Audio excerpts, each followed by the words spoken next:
Hi friends, मुक्तल Joshi. या व्हिडिओमध्ये आपण सार्वजनिक आरोग्य विभाग भरती संदर्भात एक महत्त्वाचा अपडेट पाहणार आहोत. आणि आज एक नवीन जी आर प्रसिद्ध झालेला आहे. आज म्हणजेच 24 जून 2026 रोजी. आणि या जी आरनुसार 5223 पदे नव्याने निर्माण केली आहेत. आणि त्याचा जी आरसुद्धा प्रसिद्ध झालेला आहे. तर ही पदं कुठं निर्माण झालेली आहेत त्याची सगळी माहिती त्यांनी जी आरमध्ये दिलेली आहे. परंतु मला काय म्हणायचं माहिती आहे का, की सार्वजनिक आरोग्य विभागाने आता जी आर काढणं थांबवावं आणि आधी जाहिरात प्रसिद्ध करावी. लवकरात लवकर जाहिरात काढावी. कारण जी आरमुळं आमचा काही फायदा होणार नाही आहे. परंतु जाहिरात आली तर विद्यार्थ्यांचा फायदा होणार आहे. त्यांना कुठेतरी नोकरी भेटणार आहे.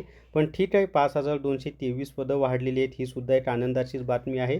पण ही जशी आनंदाची बातमी दिली तसं भरतीसुद्धा लवकर काढावी, जाहिरात लवकर प्रसिद्ध करावी ही शासनाला विनंती आहे. तर आता या जी आरमध्ये नेमकं त्यांनी काय म्हटलेलं आहे ते सगळं आपण पाहूयात.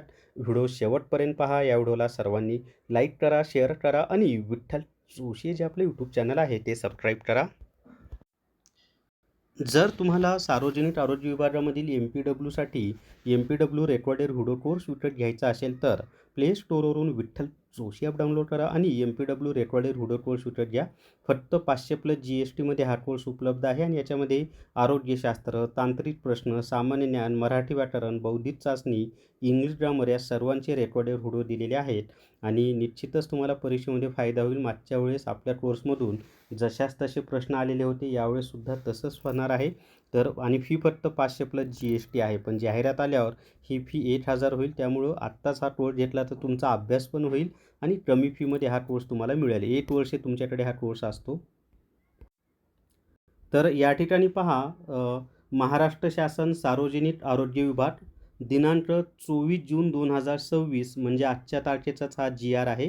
राज्यातील 50% पेक्षा जास्त बांधकाम झालेल्या नवनिर्मित किंवा श्रेणीवर्धित आरोग्य संस्थांकरिता पदनिर्मिती करण्याबाबत. याचा अर्थ काय, तर राज्यामध्ये ज्या हॉस्पिटलचं किंवा दवाखान्यांचं बांधकाम सुरू आहे आणि ज्या दवाखान्यांचं बांधकाम हे 50% पेक्षा जास्त झालेलं आहे, त्या ठिकाणी ही पदनिर्मिती करण्यात आलेली आहे. म्हणजे बांधकाम पूर्ण होईपर्यंत त्यांना तिथे कर्मचारी उपलब्ध होतील. तर प्रस्तावना पहा. शासन निर्णय सार्वजनिक आरोग्य विभाग संदर्भ क्रमांक 4 ते 17 अन्वये तसेच विभागाअंतर्गत वेळोवेळी निर्गमित केलेल्या विविध आदेशान्वये सार्वजनिक आरोग्य विभागाअंतर्गत राज्यातील विविध आरोग्य संस्था स्थापन करण्यास अथवा आरोग्य संस्थांचे श्रेणीवर्धन करण्यास मान्यता देण्यात आली आहे. यापैकी ज्या आरोग्य संस्थांचे बांधकाम 50% व त्यापेक्षा अधिक पूर्ण झालेले आहे, शासन निर्णय संदर्भ क्रमांक 18 मधील अटी आधारे अशा उपकेंद्र, प्राथमिक आरोग्य केंद्र, ग्रामीण रुग्णालय, उपजिल्हा रुग्णालय व जिल्हा रुग्णालय इत्यादी आरोग्य संस्थांकरिता आवश्यक असणाऱ्या 259 संस्थांसाठी, म्हणजे एकूण अशी 259 रुग्णालये आहेत ही. तर रुग्ण संस्थांसाठी आवश्यक पदांच्या आकृतिबंधास उच्चस्तर सचिव समितीने मान्यता दिली आहे. सबब राज्यातील ग्रामीण भागातील जनतेस रुग्णसेवा उपलब्धतेकरिता नवनिर्मित किंवा श्रेणीवर्धित रुग्ण संस्थांसाठी संदर्भ क्रमांक 1 ते 3 अन्वये निश्चित आकृतिबंधानुसार पदनिर्मिती करण्याची बाब शासनाच्या विचाराधीन होती. आता शासन निर्णय काय झालेला आहे, तर राज्यातील 50% व त्यापेक्षा अधिक बांधकाम पूर्ण झालेल्या नवनिर्मित व श्रेणीवर्धित एकूण 259 रुग्ण संस्थांसाठी शासन निर्णय संदर्भ क्रमांक 1 ते 3 मधील पदांच्या आकृतिबंधानुसार आवश्यक असलेल्या 7955 पदांपैकी वेळोवेळी उच्चस्तर सचिव समितीने यापूर्वी मान्य केलेली 2732 पदे वगळून मंजूर केलेली 5223 पदे नव्यानं निर्माण करण्यास व आरोग्य संस्थांचे कामकाज सुरू करण्यास मान्यता देण्यात येत आहे. म्हणजे एकूण किती पदं नव्यानं निर्माण झालेली आहेत, तर 5223 पदं ही नव्यानं निर्माण झालेली आहेत. आता त्याच्यामध्ये पहा, की इथं मग त्यांनी दिलेलं आहे कोणती पदं निर्माण झालेली आहेत. कोणतं जिल्हा रुग्णालय ठाणे, तिथं 336 खाटावरून 500 खाटांमध्ये श्रेणीवर्धित झालेलं आहे.